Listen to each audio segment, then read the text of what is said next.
Okay, in this video today I'm going to show you some basic mixing techniques. Going to be using the Pioneer XDJ-RX mixer, and I'm also going to be showing you how I organise my music collection towards the end of the video as well, so stick around for that one. This is a great video for beginner DJs, alright? We're talking here about the basics of mixing, particularly mixing house music. Let's jump into it. Okay, welcome to this next video. I'm going to be showing you some mixing techniques. And today we're going to be using the Pioneer XDJ-RX controller, and these are my headphones of choice, V-Moda headphones, completely customized. You can have whatever you want on the earpiece. I've been using V-Moda for well over 15 years now, and these are the LP2s, really great set of headphones. So let's get into these mixing techniques. Okay, so in this video I'm just going to go over some real basic mixing techniques for you. The most important thing is getting the BPMs right of the tracks that are coming in, and then using the effects to your advantage as well, okay? First of all, just double check that you've got the right BPM on both. If you need to move the slider up or down, generally these are pretty spot on nowadays when you get these decks. So as long as you get the numbers to match, they should both be the same. Let's just double check. Pretty much there already. So technology is so much better nowadays. So you don't need to use the sync button when you've got accuracy like this. But what we're going to do is we're going to start one track and just get you used to the counting before you bring in the second track, okay? So first track's playing 1, 2, 3, 4, 1, 2, 3, 4. These are the counts that you need to be doing in your head just to get used to where the beats are dropping and things like that. And you'll notice every 8 bars usually something will happen in the track. So we had a little drum roll there, so we should get another one shortly. This is where it's coming up with the next one. These are called phrases. So what that is that something will happen in the track, and that's normally a point where you can bring in and do the mix. So when we get to the end of the track, let's just zoom towards the end. This is what helps you when you come to mixing out of one track and into the other. You're looking for those breaks so you know the point where you can bring the second track in, all right? So keep watching and keep listening. You'll start getting used to it, but you should be counting in your head as well. So there's 1, 2, 3, 4, 5, 6, 7, and on 8 we need to bring in 8. On 9, that's when we bring in the next one. This is called mixing in phrases. So we're right on the phrase. So when something happens on that track, something will happen on this one. If you look, that finishes, this one will start. That's what's called phrase mixing, okay? So you are literally doing it so that when something happens on the top one, something will happen down here as well. So again, we're looking for the phrases, we're looking for the break, the transitions where something happens.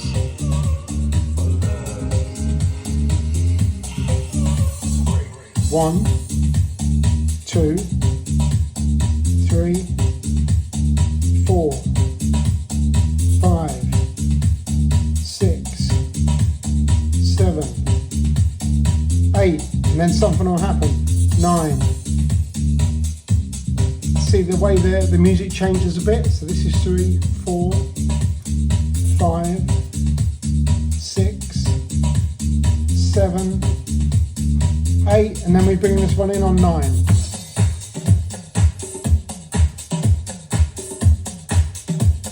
And this is where you should be using your EQs as well. Always have the track that's coming in at about 10 o'clock and just slowly bring it in and take the bass out on the other one. And if you see this track is going to run out, we can put a loop on this. Just put a 4-bar loop on it.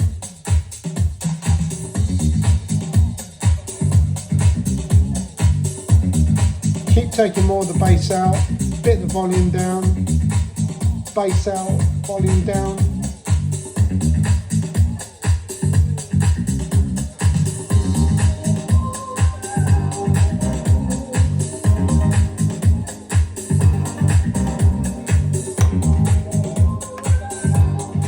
go.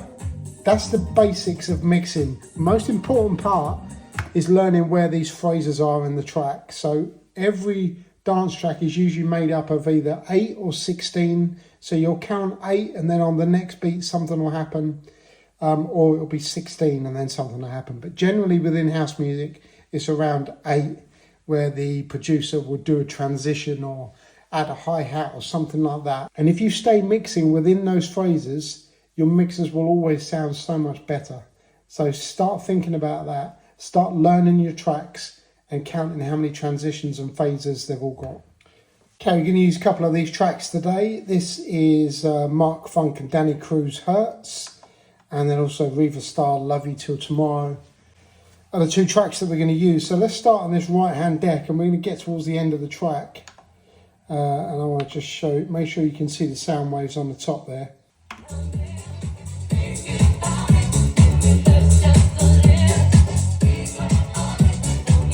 So a couple of things to remember. Make sure that all your EQs are in the middle to start off with, particularly for this second track. This is the one that's coming in. I always use the filter as well to have the filter effect on, just so you know what it sounds like. And then down the other way.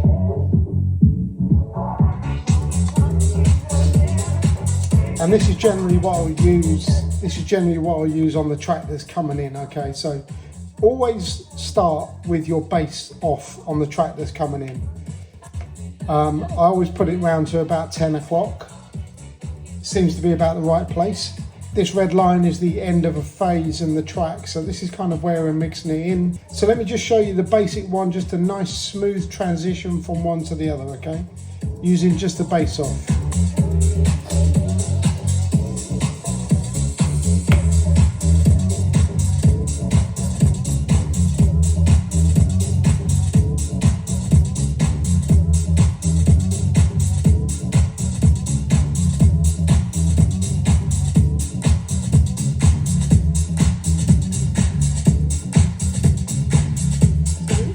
Both of the volumes up, take the bass out on this one,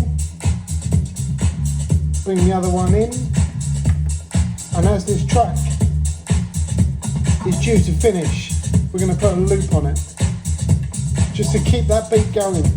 Otherwise, if you take it off, it's too much of a sharp transition. So just get that loop going, and just slowly bring it down. You can also take off some of the filter,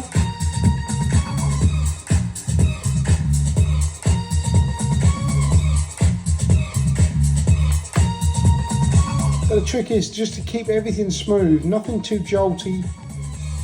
And if you feel like your track's going to run out, then just hit that loop button. Okay, so let's try that the other way round. We're going to go from this track to the other first this time. So again, bass off on the track coming in around 10 o'clock. And we're just looking for the transition where we're going to start mixing it. And this is the end of the phase coming up here.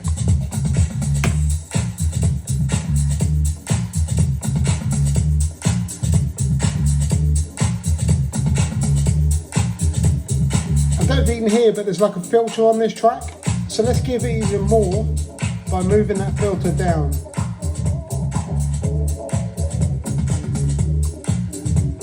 Bring the bass back up.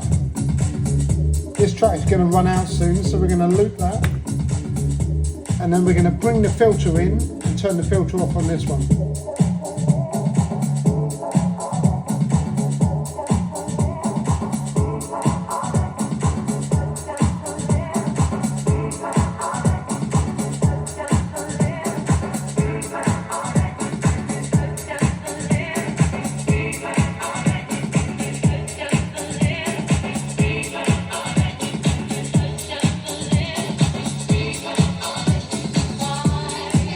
Ready for the break?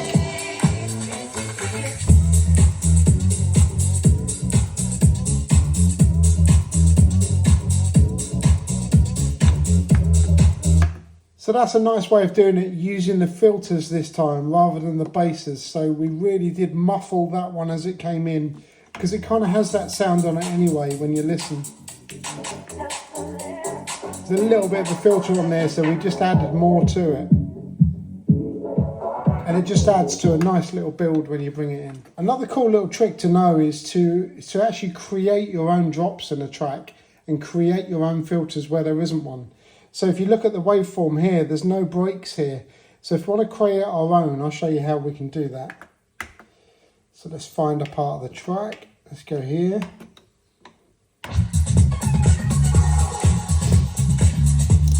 So what we're going to do, we're going to use reverb. So we need to turn that effect on. We also want our filter as well. Make sure that the dial is turned to the right track. And basically we're going to create our own drop. Okay, so here we go.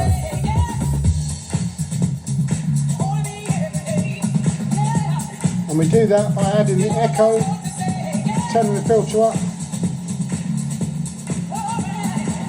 And we're going to come back in at this drop here. And there you go, you've kind of created your own little break there. Okay, so let's look at a few different ways that you can come out of one track and into another. Remember, always keep this at 10 o'clock when it's coming in. And we're looking for the transition, the difference in the track before we bring in the next one.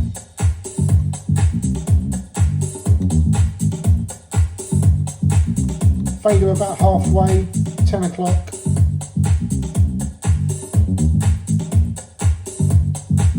Here we go.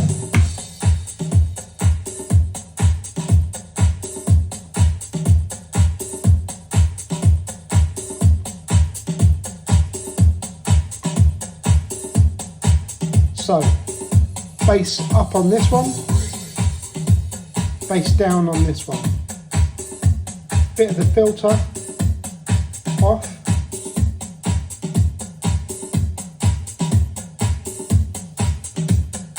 And more ready for the drop. There you go, that's one way of doing it, just by using the filter and the bass off as well.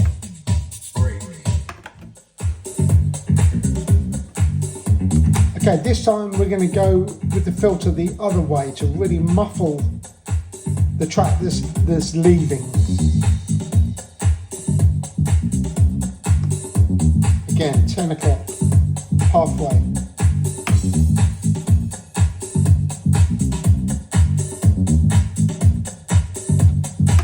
Here.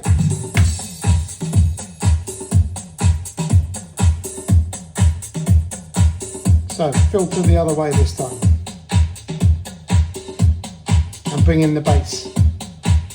This is going down, this is going up.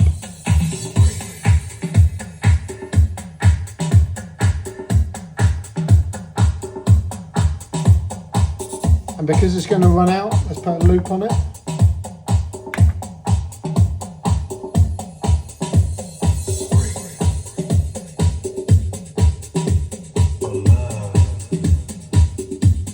And all you'll hear is that hum of the bass. And then we start taking the volume down.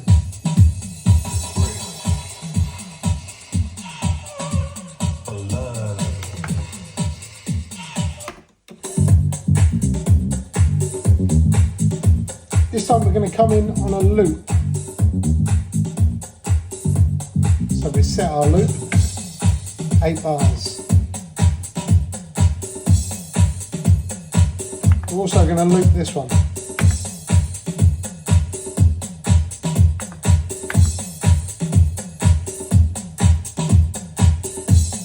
Now we've got both tracks looping. If we don't do anything, it will stay like this forever. So we need to start doing something. Take the loop off this one's still going. And we'll take the bass off the track that's leaving.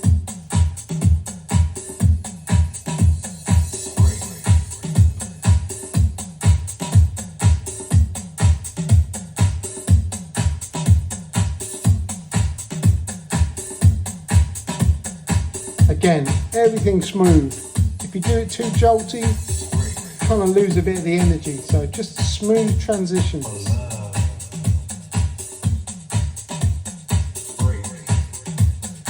And then some of the filter as well. And then we're going to cut it.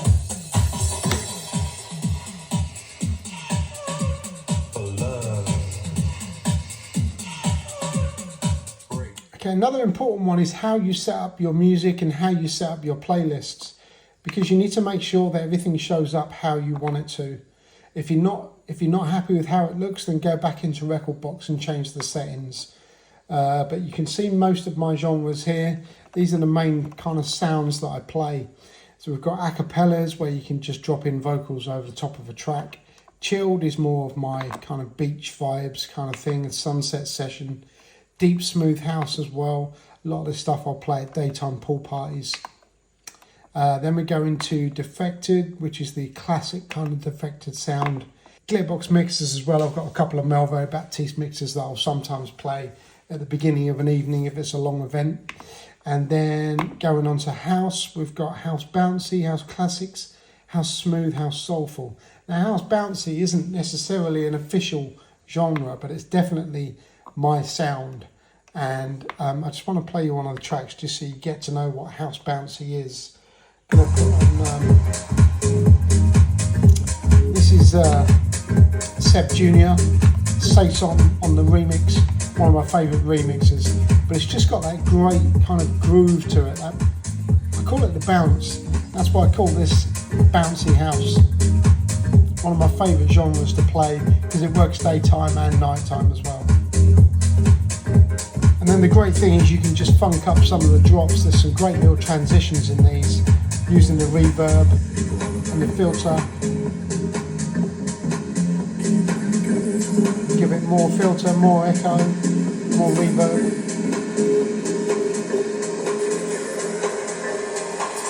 And then bring it back.